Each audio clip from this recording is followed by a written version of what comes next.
அல்லாஹ்வுடைய அந்த சிஃபத்தை, ஜலாலியத்தை, மஜ்தை, துல் ஜலாலி வல் இக்ராம், துல் இஸ்ஸத்தி அல்லதி லா துராம், அவருடைய அந்த இஸ்ஸத்தை புரிந்து அதனால் ஏற்படக்கூடிய பயம். அல்லாஹ் சொல்கிறான், ஃபலா தக்ஷௌஹும் வக்ஷௌனி, நீங்கள் அவர்களுக்கு அஞ்ச வேண்டாம், எனக்கு அஞ்சுங்கள். அடுத்து வதலீலுர் ரஜா, ஆதரவு வைப்பது. எப்படி? இவரால் எனக்கு இந்த காரியம் ஆகும் என்று ஆதரவு வைப்பது. இதுலேயே அதே போல 3 விதமான ஆதரவு.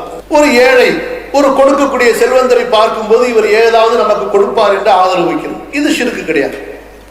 ஆனால் மறைவாக உள்ள ஒருவர், அவரை நாம் வணங்கும் போது, அவரிடத்திலே நாம் பிரார்த்திக்கும் போது, கேட்கும் போது, அவரால் எனக்கு இந்த காரியம் நடக்கும், அவரால் எனக்கு இந்த காரியத்தை செய்து கொடுக்க முடியும் என்று நம்புவது, இந்த ரஜா, இப்படிப்பட்ட ஆதரவு ஷிர்க். இந்த ஆதரவு யாருக்கு மட்டும் செய்ய வேண்டும்? அல்லாஹ்வுக்கு மட்டுமே செய்ய வேண்டும்.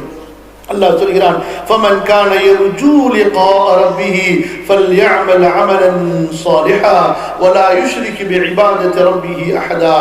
யார் ஒருவர் தன் இறைவனை சந்திக்க வேண்டும் என்று ஆதரவு வைக்கிறாரோ, யார் ஒருவன் தன் இறைவனை சந்திக்க வேண்டும் என்று ஆதரவு வைக்கிறாரோ அவர் நல்லமல் செய்யட்டும், தனது இறைவனுடைய வணக்க வழிபாட்டில் எதையும் அவர் இணையாக்கி விட வேண்டாம். அடுத்து தவக்குல். தவக்குல் என்றால் சார்ந்து இருப்பது. இவர் தான் எனக்கு என்று பொறுப்பை அவரின் மீது ஒப்படைத்து அவரையே சார்ந்து இருப்பது, இதுவும் ஒரு வணக்கமாகும்.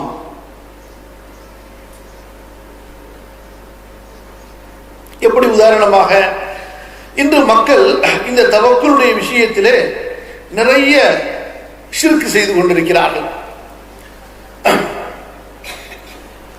இப்ப உதாரணத்துக்கு ஒருத்தருக்கு ஒரு ஜாப் அமைஞ்சிருக்கும், எனக்கு இந்த ஜாப் தாங்க எல்லாமே, இது போச்சுன்னா எனக்கு எதுவுமே கிடையாதுங்க என்பதாக ஒருவர் சொல்கிறார்.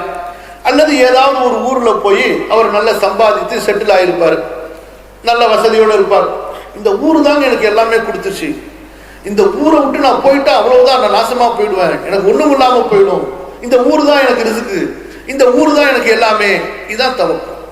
இது அல்லாஹ் அல்லாத ஒருவரின் மீது வைத்தால் ஷிர்க் ஆகிவிடும். அது ஊர் மேல வைங்க, காசு மேல வைங்க, பணத்தின் மேல வைங்க, ஜாபின் மேல வைங்க, படிப்பின் மேல வைங்க, கணவன் மேல வைங்க, மனைவி மேல வைங்க, பெற்றோர் மேல வைங்க, யார் மேல வைத்தாலும் சரி.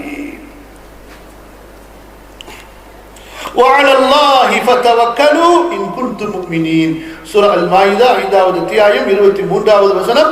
நீங்கள் உண்மை நம்பிக்கையாளர்களாக இருந்தால் அல்லாஹ்வையே சார்ந்து இருங்கள். அப்ப நீங்க இந்த ஊர்ல இருந்தாலும் சரி, இந்தியாவில் இருந்தாலும் சரி, நீங்கள் படித்திருந்தாலும் சரி, படிக்கவில்லை என்றாலும் சரி, கையிலே பணம் இருந்தாலும் சரி, பணம் இல்லை என்றாலும் சரி, அல்லாஹ் எனக்கு உணவளிப்போம், நான் அல்லாஹ்வை சார்ந்திருக்கிறேன், அல்லாஹ் எனக்கு துணை இருக்கிறான்.